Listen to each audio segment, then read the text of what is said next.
Perkenalkan, nama saya Grand Metilangi dengan NIM 241220064 dengan Prodi Sistem Informasi. Kali ini saya akan mempresentasikan hasil kerja assignment 7 saya. Sebelumnya, pembahasan kali ini akan mencakup judul penelitian, latar belakang, rumusan masalah, tujuan dan manfaat, tinjauan pustaka, metodologi penelitian, dan sebelumnya kita mulai dengan judul presentasi, judul penelitian saya. Judul penelitian yang saya temukan adalah saya beri nama penerapan implementasi metode content based filtering untuk sistem rekomendasi obat pada platform e-commerce apotek. Untuk latar belakang penelitian, dengan perkembangan teknologi dalam bidang kesehatan telah muncul yang membawa transformasi signifikan. Salah satunya adalah munculnya apotek daring atau online pharmacy yang menyediakan berbagai macam obat, vitamin, suplemen, bahkan hingga layanan konsultasi online. Namun dalam perkembangannya,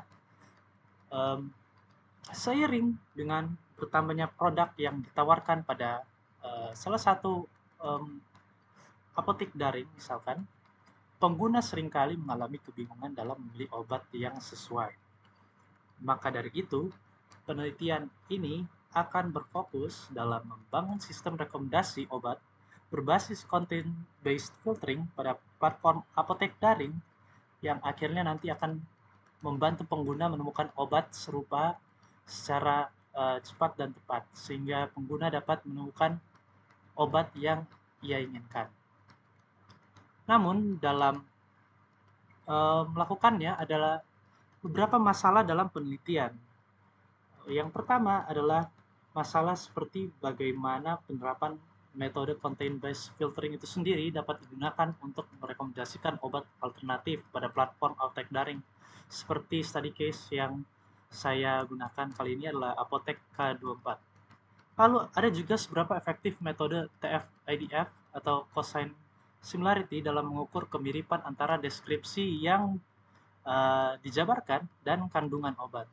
Lalu bagaimana sistem rekomendasi ini dapat membantu pengguna menemukan obat yang relevan ketika produk utama tidak tersedia. Begitulah rumusan masalahnya.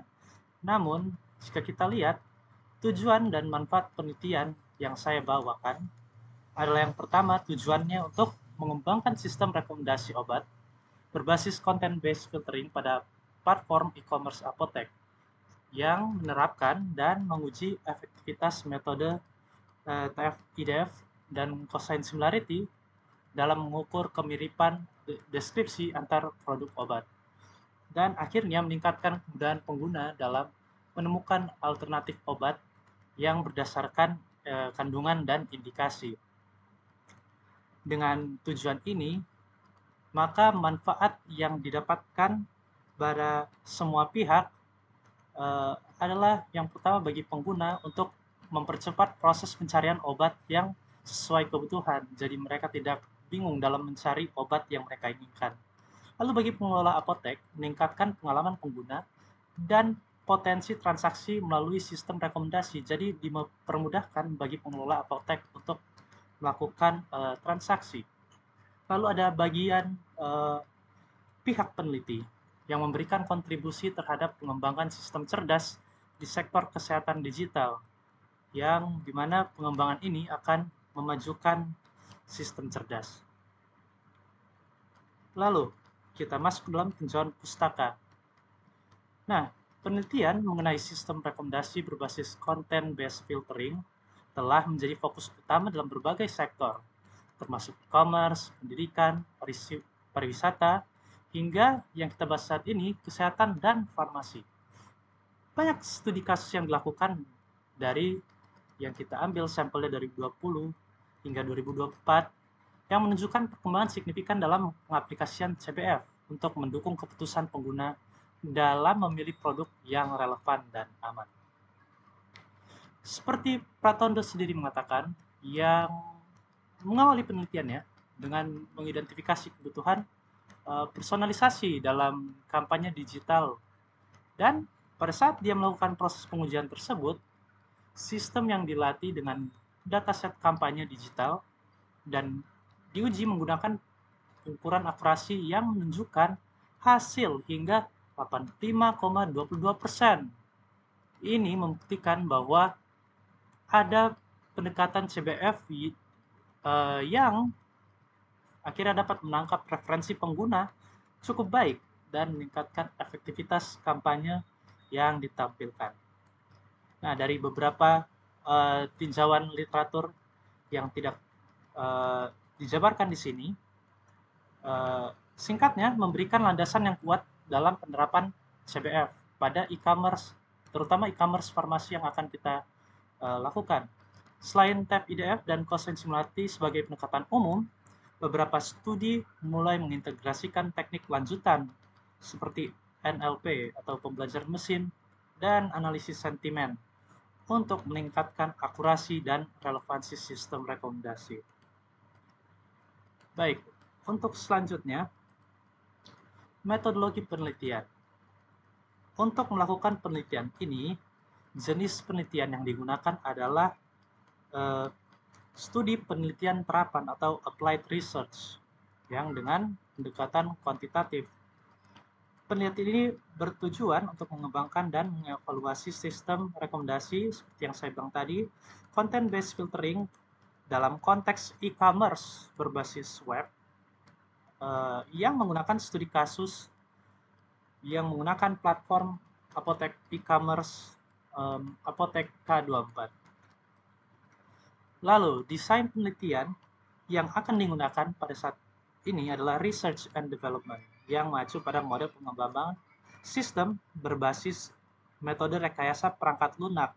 Tahapan-tahapannya mencakup analisis kebutuhan, rancangan sistem, implementasi sistem, rekomendasi menggunakan TEF IDF, dan cosine similarity, lalu ada pengujian sistem, serta penyebaran dan analisis hasil. Lalu populasi dalam penelitian ini adalah seluruh produk obat yang tersedia dalam database Apotek K24, serta pengguna yang menggunakan sistem rekomendasi yang dapat meliputi 100 data produk obat yang dikategorikan berdasarkan kandungan dan manfaat. Lalu bisa juga 30 pengguna simulasi yang melakukan interaksi pencarian atau pembelian dalam sistem. Dan dari data yang dikumpulkan melalui populasi tersebut dapat disimpulkan bahwa teknik pengumpulan data adalah yang pertama data sekunder yang diperoleh melalui simulasi berupa deskripsi produk obat dari situs Apotek K24 atau sumber serupa untuk membangun basis data konten. Lalu data primer diperoleh melalui simulasi aktivitas pengguna seperti pencarian obat berdasarkan gejala dan interaksi pada sistem informasi. Selain itu juga dapat dilakukan pengumpulan feedback pengguna terhadap hasil rekomendasi menggunakan kuesioner.